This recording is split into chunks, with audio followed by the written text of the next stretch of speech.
Hi everybody, I'm here in what I'm assuming is Area 51. One thing got to another, networked my way to some scary folks in suits, and hey, here I am. My curiosity got the best of me. And speaking of which, primates. If I know anything about our weird ancestors, it's how we've only moved forward by our inquisitiveness, our inquiry, our interest. We make a majority of our progress taking risks and learning, just as much as we get harmed and need to take those opportunities to learn lessons. Because if you don't stick your hand onto an active stovetop and get third-degree burns that throws you and your family into the ER on a Friday and ruins the family vacation, speaking from experience, are you really trying? Now one day there was this man, a man named Ted, New York zookeeper and local guide. A man who caught himself putting on a yellow hat, yellow suit, went into the deep jungles of Africa, and on his way to his impending doom that would forever change the course and will of his life, there was a massive tragedy involving a sad little giraffe named Cicely G. Sad about her family all being taken to zoos. She befriends a monkey mother, Mother Pamplemousse, and she has 8 kids, all of which being freeloader initiators of harm and violence. Cicely G invites them to her home where they turn her into a sailboat, skin her, and at one point play her as a harp. Our modern agendas have rewritten Curious George to be a prophet, a kind-hearted beacon of sweetness, but I know George better than anyone else will. The torment proceeds until a big old fire or something splits everybody apart. Maybe more zookeepers, maybe poachers, we don't know, so I'm guessing all the monkeys freaking die. Cicely G's put to a comforting rest. The rest of the siblings are out of the story, so no more James, no more Johnny, Judy Punch, David, Arthur, James, even baby Ginny gets the axe. All that is left is Curious George, unknowing of his orphan fate, probably indifferent behind those eyes with nothing in him. So man in the yellow hat shows up. He goes, "What's up, my dear little friend? Do you want to go home and smoke with me?" George then agrees in his own unforsaken gibberish upon the recognition the man in the yellow hat might just have something worth clogging those lung holes over. So then the two of them make their way to New York City, where George is officially gonna become a first world problem, where he will do things like try to fly and then almost drown in the process, eat macaroni and cheese, and then smoke a delectable pipe as promised. But you know what we should be curious about? Marburg disease, a highly dangerous, moderately contagious disease which George likely wasn't tested for and will begin to transmit to everywhere he goes across New York City. George is gonna bring death and destruction across the East Coast. Oh goody. See, here's the problem we got with old Georgie. He's supposed to be depicted as this kind soul, this funny monkey with a big banana-shaped heart learning about the world like the filthy child he is. But the fact of the matter is, when you look into it, George's actions recontextualized reveal his cultural reception as one of the biggest lies of greater history, making it all the more ironic that George was named after the late George Washington, a man who's been dead for over 15 years and known for never lying. So Frank Welker can make as many charming and hypnotizing monkey sounds as he pleases to convert the masses, but the fact of the matter is, this primate is a delinquent, cute or not. We are exposing the baby monkey today. Upon immediate arrival, George is more than certainly a harbinger of chaos. Not even curious, kind of just a dick. But I don't think Instigator Ian would have been a Scholastic bestseller now, would it? He decimates a priceless Apatosaurus skeleton, prank calls the fire department, goes to a state prison, all in roughly 24 hours in one of the most populated locations in the continental United States. He is a menace among all others. So when he's finally brought to his terrible resting place of the zoo, by the way, abysmal zoo, why would you cage creatures like this? This is so lame. The man in the yellow hat changes his mind and decides to become a guardian of good old George, where despite all grievances and conflicts and the property damage in his initial arrival, he will be treated and regarded roughly the same as a small child. At this point, I was so unfazed by George's antics out the gate, I was more invested in other things going on in the world, like how everyone has weird Fisher-Price lives with minimal roles, and the man in the yellow hat, he has a girlfriend, which I was wondering how he pulled that off dressed like this, but to be fair, he commutes between an apartment and rural home on the weekends, and he has a personal helicopter he knows how to fly, like he's loaded and just chooses to be a zookeeper out of the sheer love of the game of taking animals from Africa to bring to zoos. Okay, so that's not enough, we gotta go further here. Across his dozens of books, mountains of episodes in his show, or in like 6 or 7 movies. Why are there so many of these things? Why is Man in the Yellow Hat such a good father for George? And he dedicates all his time towards an unappeasing orphan monkey who smokes at the age of 6. In their short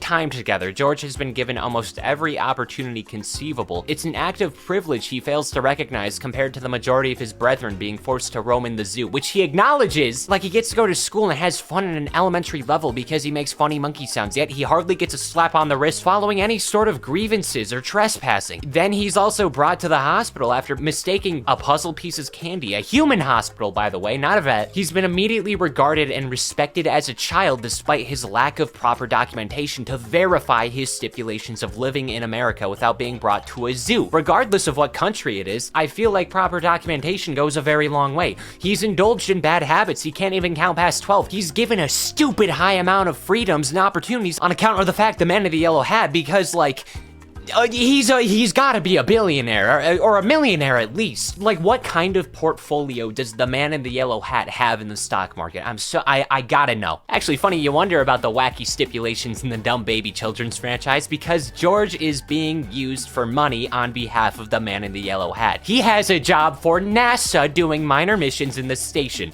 The space station. Why the hell not?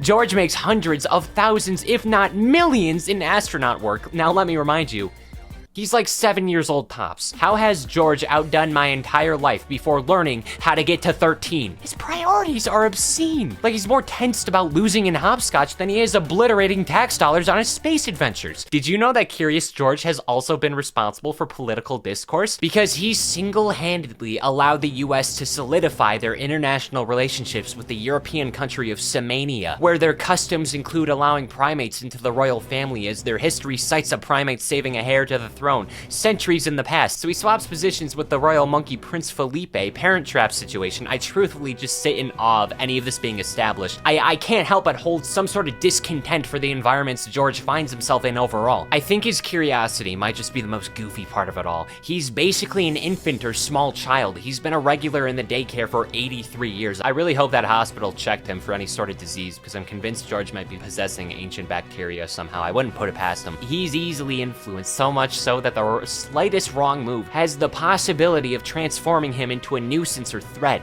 Let's leave George unattended on a computer for a full day and see what happens. Chances are he either plays cool math games, stumbles upon an annoying fandom, or finds himself enthralled by Reddit or 4chan. If we can't make a caveman or Victorian child go through our turmoils, the PBS monkey's gotta learn. It just infuriates me to watch. Like, we have this little guy who does whatever he wants, has all these dreams, and events simply show up in front of him. Since day one, he's been an anomaly, one that's been able to cherish every single compelling thing the country, if not the world, has to offer. He's allowed a further opportunity than all of those who surround him, despite not doing anything to justify it. Is it the fact he's not violent? Would George ripping the face of someone off at a grocery store be enough to banish him and strip him of his comfortable living situation and multiple homes as an only child with a prosperous career in astronauts, and warming communities surrounding him from the start? I mean, what does George have above anybody else? What does he have that I don't, other than fur and being unable to speak and being able to break his leg and not feel bad about the money or time loss other from the injury, instead of just being miserable about not being able to climb?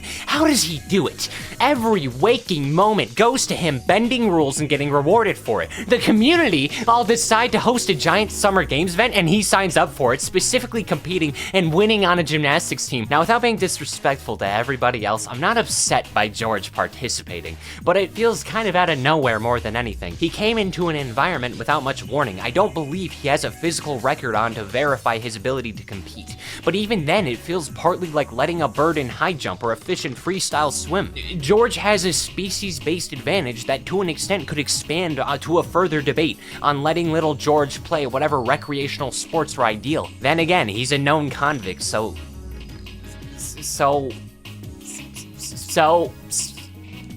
what are we doing? Why do we all sit by and let Curious George do whatever he wants at the expense of all others in all regards? Other than being cute, he's done nothing but slow everybody surrounding him. But they don't care. Nobody does. Everyone likes George for what he brings and what he does. The sheer charisma through obliviousness toward any major challenges the modern day brings. It's absurd and insulting. I look at George and I have nothing else but envy with frustration and defeat. Because you know what?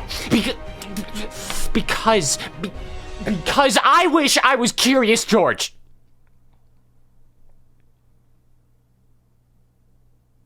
I wish I was Curious George.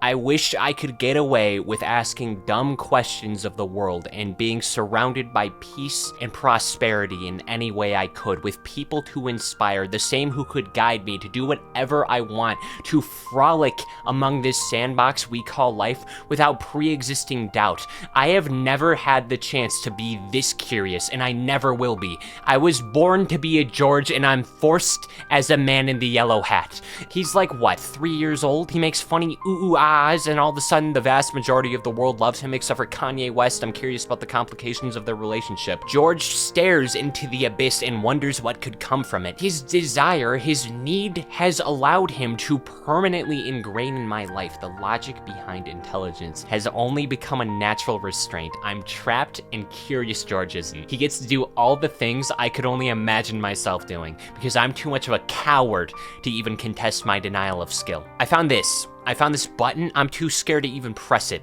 George would have smacked this thing, and here I am, struggling to meet even a fraction of his confidence, his swagger. He's been royalty. He always learns. He's fun. His days are full of adventures, uncertainty. Man in the yellow hat and George have a utopia of dulled simplicity that's perfect. You know what my highlight of the average day is? What I'm having for dinner. So when I'm eating my bagged mashed potatoes for one, and then I remember, oh yeah, 3-year-old George the monkey, Curious George, he's working for space, looking down at our giant rocks, something so few creatures will ever get to experience. Do you think that feels good? Do you think I like knowing George is better than me? I hate what I can't have. It's fair and it should be me. But instead I'm dragged to the sideline. I'm forced to be a face among the crowd, watching George prosper and be praised simply for being present. Where did I go wrong? Why does it have to be this way? Why did I do everything perfectly and it's still raining under the awning? Does it have to be this way? Maybe not, but I'm scared. I'm scared that he can do far more than I ever can. I'm fearful of the fact that in the grand scheme we'll look back and regret, while George has lived lifetimes above lifetimes before hitting the double digits in age. Maybe the only solution is to keep going and to keep trying. But I hate you.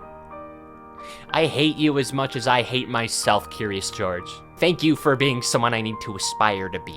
The day we shared the same vision is the day we have become the same, not a failed imitation. I have nothing left to forgive you for. But I still can't. Hold on, is that Green Clifford? Yeah, you know what? I'm gonna hit this button. Just finally do it. Finally do something. Finally try. Be the change and whatever it does, whatever do. Well,